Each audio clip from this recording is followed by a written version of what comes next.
Today, we are going to talk about a quiet problem. Yes, a quiet problem. It is not a loud problem. It does not shout. It does not break anything. It just sits next to you and whispers. Not now. It just sits right next to you and whispers.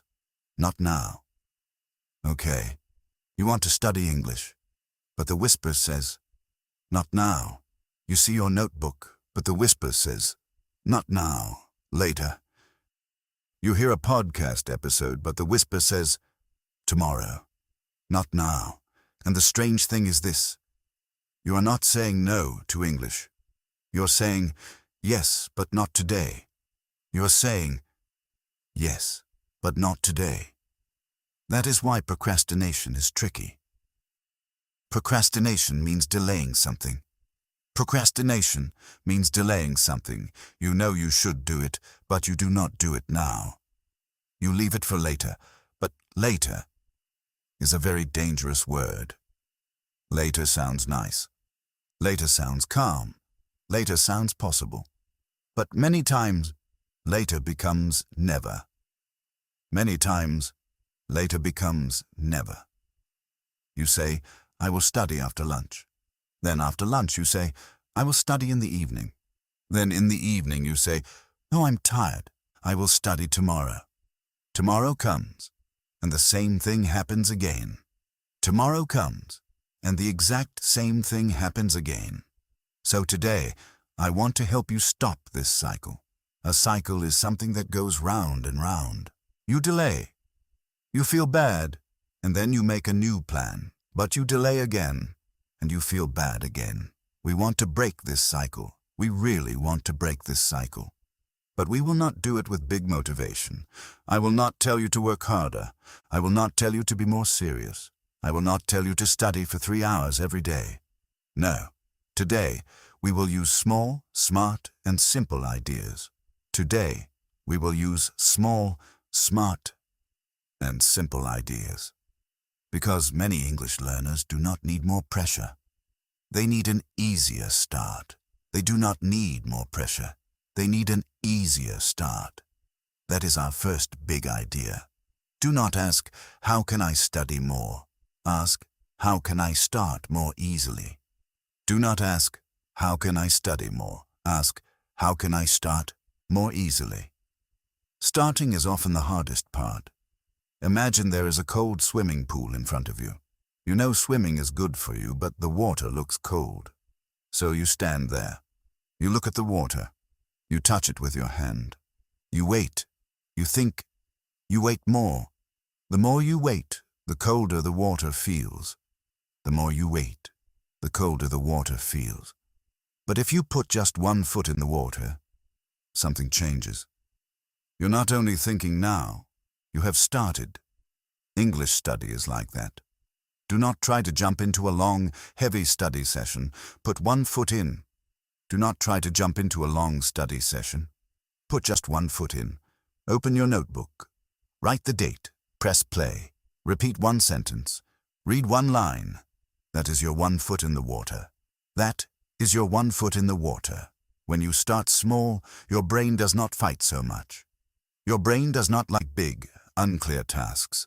If you say, I must improve my English, your brain says, well, that is too big. If you say, I must become fluent, your brain says, that is too far away. But if you say, I will repeat one sentence, your brain says, okay, I can do that. If you say, I will repeat just one sentence, your brain says, okay, I can do that. So, the first rule is this. Make the start tiny. Not small, tiny. A tiny start can be 30 seconds. In 30 seconds, say one useful phrase. Write one sentence about your day. Listen to one short part of a podcast. Read one message in English. Name 5 things in your room. This may sound too easy, but that is the point.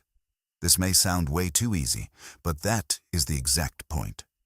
When the start is easy, you start more often. And when you start more often, you learn more.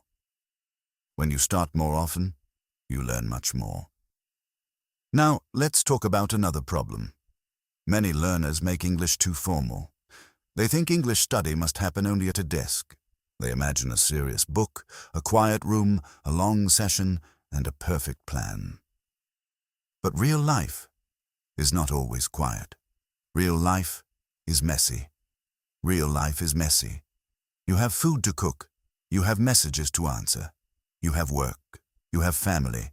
You have noise. You have tired days. So do not wait for a perfect study moment. Make small English moments inside your real life. Do not wait for a perfect study moment. Make small English moments inside your real life. I call this touching English. You do not need to hold English for 1 hour. Just touch it many times throughout the day. Just touch it many times. When you make tea, say 5 sentences. I am making tea. The water is hot. I need a clean cup. I am a little tired. I will study after this. When you put on your shoes, say 3 sentences. I am putting on my shoes. I am going outside. The weather looks cold. When you open the fridge, say what you see. There is milk. There are eggs. I need to buy fruit. This is simple, but it is real, and real English is powerful. This is simple, but it is real, and real English is truly powerful. Many learners delay English because English lives far away from their daily life. It lives in a heavy book. It lives in an app or in a formal course. Bring English closer. Bring English much closer. Bring it into your kitchen, your bedroom, your street, your bus, your bag, your coffee, your walk. When English is close, it is much easier to start. Here is another fresh idea. Start in the middle. Yes, start right in the middle.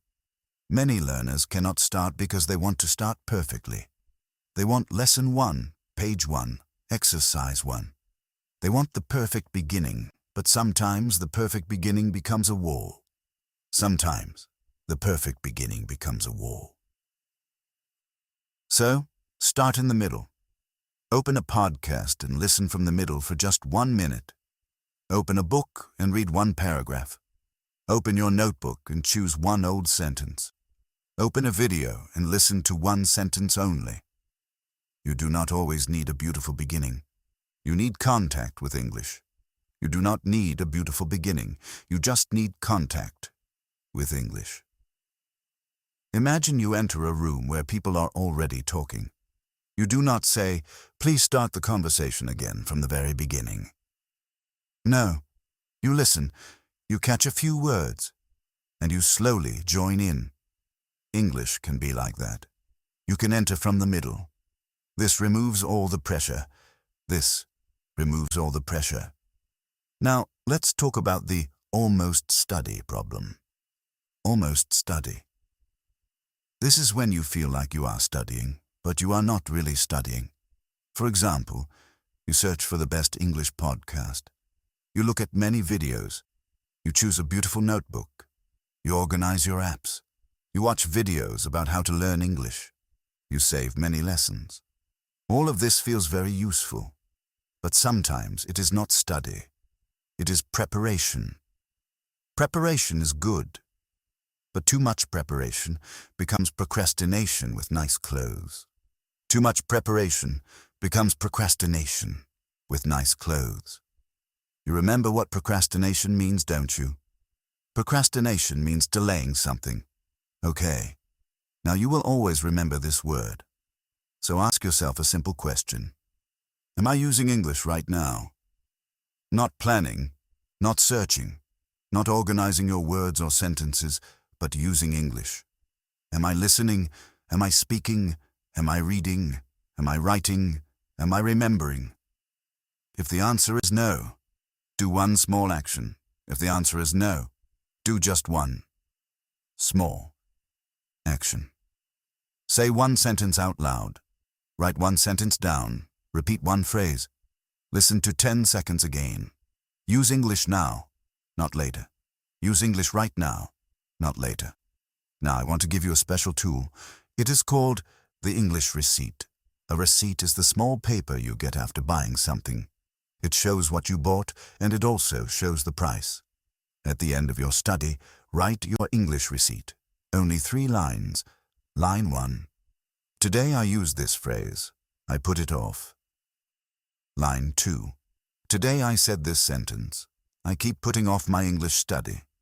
To put off means to delay something. Line 3. Tomorrow I will start with this. I will repeat yesterday's sentence. That is your receipt. That is your English receipt. Now you may ask, why is this useful? It is useful because it proves that you studied. Your brain can clearly see the result. You do not finish your week feeling like, maybe I learned something. You finish with clear, solid proof. Many learners feel bad because they do not see progress. A receipt shows small progress, and small progress gives you energy. Small progress gives you incredible energy. Okay, now let's talk about energy. You cannot have the same energy every single day. Some days you feel strong. Some days you feel normal. Some days you feel like a tired potato. Yes, a tired potato. On tired potato days, do not use your normal plan. Use your tiny plan. On tired potato days, use your tiny plan. A tiny plan can be this. Listen to English for just 1 minute. Say 3 sentences. Review just 1 phrase. Then stop. That's it. Do not laugh at the tiny plan. The tiny plan is deeply important. It keeps the door open. A learner who does 5 minutes on a bad day is not failing. That learner is protecting the habit. That learner is protecting the habit. Think of your English habit like a small, delicate plant. On good days, you give it plenty of water. You give it sunlight and time. On bad days, you just give it a little splash of water. So, when you have low energy, say, today, I will not grow the plant a lot. I will just keep it alive. Today, I will just keep it alive. This is a much kinder way to learn. Now, let's talk about fear. Some learners delay English because they are afraid. Afraid of making mistakes. Afraid of forgetting words. Afraid of hearing their own voice. Afraid of sounding too slow. Afraid of seeing that they are not as good as they want to be yet. This fear is completely normal, but we need to make practice feel safer. This fear is normal, but we must make practice feel safer. Here is one great way. Use private speaking. Private speaking means you speak English when absolutely nobody is listening. You can speak to the wall. You can speak to your phone.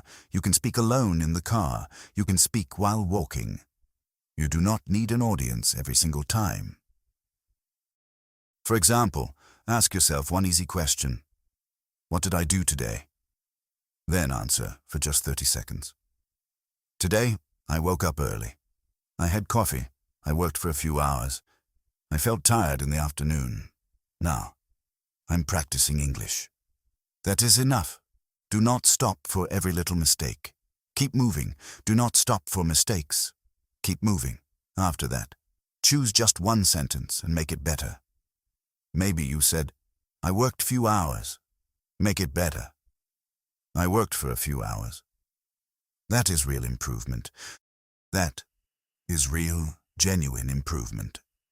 Okay. Before we finish today, I want you to remember this sentence. Procrastination wants English to feel big. So, make English small. Small enough to start. Small enough to repeat. Small enough to do on a bad day. Small enough to bring into your real life. 1 sentence is small. 1 minute is small. 1 phrase is small. But small things become massive when you repeat them. Small things become big when you repeat them. So today, after this episode, do not make a big, complicated plan. Do just 1 thing. Say this sentence out loud with me. I kept putting it off. But today, I finally started. Say it again. I kept putting it off. But today, I finally started. Now, change it for your own life. I kept putting off my English practice. But today, I finally started. I kept putting off my English practice. But today, I finally started. Good. That is your first step. That is your one foot in the water. That is your small door. And that is how you stop delaying. That is how you stop procrastinating. Thank you for listening to Mr.Syncly. I'm Ryan. Start small today, and I will see you in the next episode. Bye for now.